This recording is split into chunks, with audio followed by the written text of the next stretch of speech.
ಆಮೇಲೆ ಏನಾಯ್ತು ಹೇಳು? ಉಲ್ಲಾಸ ಉಲ್ಲಾಸ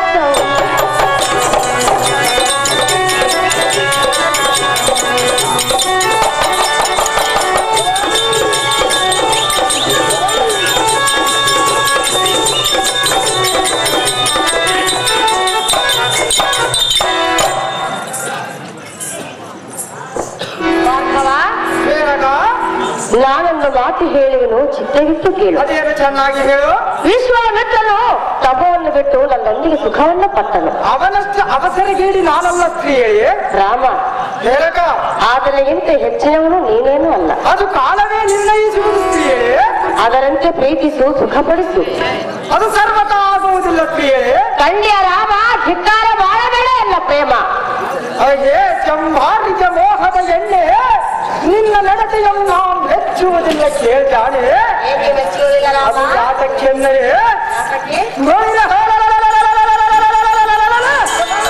ನಿನ್ನ ಜೀವನ ಚರಿತ್ರೆಯನ್ನು ನೆನೆಸಿಕೊಂಡರೆ ಜನಗೆ ಕೋಪವು ಸಹಿಸಲಾಗದು. ಬ್ರಹ್ಮರ್ಷಿಯಾದ ವಿಶ್ವಾಮಿತ್ರನು ತಪವನ್ನಾಚರಿಸುವಾಗ ನೀನು ಕಾಮನಾಟಕ್ಕೆ ಪ್ರೇರೇಪಿಸಿ ಸುಖ ಅವರೊಂದಿಗೆ ಸುಖ ಸಂಸಾರ ಮಾಡಿ ಶಕುಂತಲ ಎಂಬ ಮಗುವಿಗೆ ತಾಯಿಯಾಗಿ ಶಕುಂತಲೆಯನ್ನಿಟ್ಟು ನೀನು ಪುಣ್ಯಪುರಕ್ಕೆ ತೆರಳಿದೆ.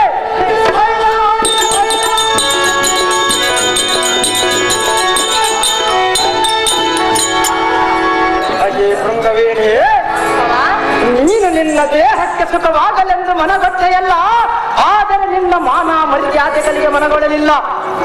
ನಿನ್ನ ಮೋಹದಾಟವು ಎಲ್ಲ ಮುಂದೆ ನಡೆಯಲಾರದ ಮಂಕುಮತಿ ನಾರಿಯೇ ಸುಮ್ಮನೆ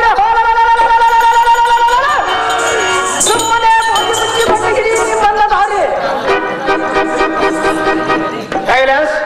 ಮತ್ತು ಈ ನಾಟಕದ ಮ್ಯಾನೇಜರ್ ಆಗಿರ್ತಕ್ಕಂಥ ಶಾಂತಿ ಮಾರ್ಟಿ ಗೌಡ್ರು ಹೇಳುವೆನು, ಚಿತ್ತವಿಟ್ಟು ಆಲಿಸು. ಅದೇನು ಚೆನ್ನಾಗಿ ಹೇಳು. ಭಾರ್ಗವ, ಮೇನಕ, ಇಂದು ನಾವು ಮಧ್ಯರಾತ್ರಿಯಲ್ಲಿ ಕೋಳಿಯಾಗಿ ಕೂಗಿ ಅಹಲ್ಯನೊಂದಿಗೆ ಸುಖವನ್ನು ಪಟ್ಟನು. ಅದಕ್ಕಾಗಿ ಶಾಪಗ್ರಸ್ತನಾಗಿ ಮೈತುಂಬ ಯೋನಿಗಳನ್ನು ಪಡೆದುಕೊಂಡನ ಸ್ತ್ರೀಯೇ. ಆ ಪುರಾಣವನ್ನು ಬಿಡು, ನನ್ನ ಮಾತನ್ನು ಕೇಳು. ಅದೇನು ಚೆನ್ನಾಗಿ ಹೇಳು. ಅದರಂತೆ ಸುಖ ಪಡಿ. ಅದು ಸರ್ವತಾ ಆಗುವುದಿಲ್ಲ ಸ್ತ್ರೀಯೇ. ಆಗುವುದಿಲ್ಲ ಅಂದ್ರೆ ನಾನು ಬಿಟ್ಟು ಹೋಗುವುದಿಲ್ಲ. ನೀನು ನಿನ್ನ ಬಂಧವನ್ನು ಬಿಟ್ಟರೆ ಏನು, ಬಿಡದಿದ್ದರೆ ಏನು, ನಾನು ಮಾತ್ರ ನಿನ್ನೊಂದಿಗೆ ಒಡಂಬಡುವುದಿಲ್ಲ ಸ್ತ್ರೀಯೇ. ನಾನು ಕೇಳುವುದಿಲ್ಲ. ನೀನು ಎಷ್ಟು ಕೇಳಿದರೂ ನಾನು ಮಾತ್ರ ನಿನ್ನ ಜೊತೆಗೆ ಒಡಂಬಡುವುದಿಲ್ಲ ಸ್ತ್ರೀಯೇ. ಬಿಟ್ಟು ಬಿಡು ನಿನ್ನ ಮನದ ಪಂಥವ. ಹಾಗೆ ಮಧುವೇರಿದ ಮಂಕು ಸ್ತ್ರೀಯೇ. ಗೋಪವಂತನಾದ ಗೌತಮ ಮುನಿಯನ್ನು ಕಾಮಾಂಧನಾದ ಚಂದ್ರನ ಮಧ್ಯರಾತ್ರಿಯಲ್ಲಿ ಕೋಳಿಯಾಗಿ ಕೂಗಿ ಆತನ ಮುನದಿಗೆ ಸ್ಥಾನಕ್ಕೆ ಹೋಗುವಂತೆ ಮೋಸ ಮಾಡಿ ಸ್ವರ್ಗದಿಂದ ತೆರೆಗಿಳಿದು ಬಂದ ಅನ್ಯಾದೇವಿಯ ಶೀಲ ಕೆಡಿಸಲೋಸುಗ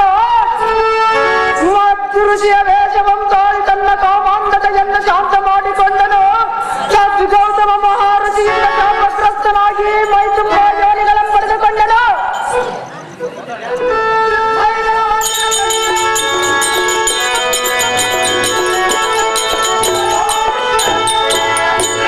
ಯಾಕೆಂದರೆ ಮದನನ ತಾಪ ಇಂದ್ರನ ನೆತ್ತಿಗೇರಿ ನೀಟಾದ ಸ್ತ್ರೀಯರಲ್ಲಿ ಬೆರಗಿವ ವಿಷಪುರುಷನಾದ ಕಾರಣ ಅದಕ್ಕೆ ತಕ್ಕ ಪ್ರಾಯಶ್ಚಿತ್ತವನ್ನು ಹೊಂದಿದನು. ಅವನೇ ಅಂತ ಸದ್ಗುಣ ಸಂಪನ್ನನಾಗಿದ್ದರೆ ಅವನಿಗೆ ತಕ್ಕೆ ಅಂತ ಅಪಮಾನವಾಗುತ್ತಿತ್ತು. ನೀನು ಜ್ಞಾನ ಸಂಪನ್ನೆಯಂತೆ ನನಗೆ ಇಂಥ ದುರ್ಬುದ್ಧಿಗೆ ಉಪದೇಶ ಮಾಡುವೆಯ ನಾರಿ, ಸುಮ್ಮನೆ ನುಡಿಯದಿರು ಈ ಮಾತು ಮತ್ತೊಂದು ಸಾರಿ. ಭಾರ್ಗವ, ಹಠವನ್ನು ಬಿಡು, ಎಲ್ಲ ಮಾತು ಕೇಳು. ಅದು ಸರ್ವತಾ ಕೇಳು. ನಿನ್ನ ಆಸೆ ತೀರಿಸು. ನಿನ್ನನ್ನೇ ಮೆಚ್ಚಿ ಬಂದಿರುವೆನು.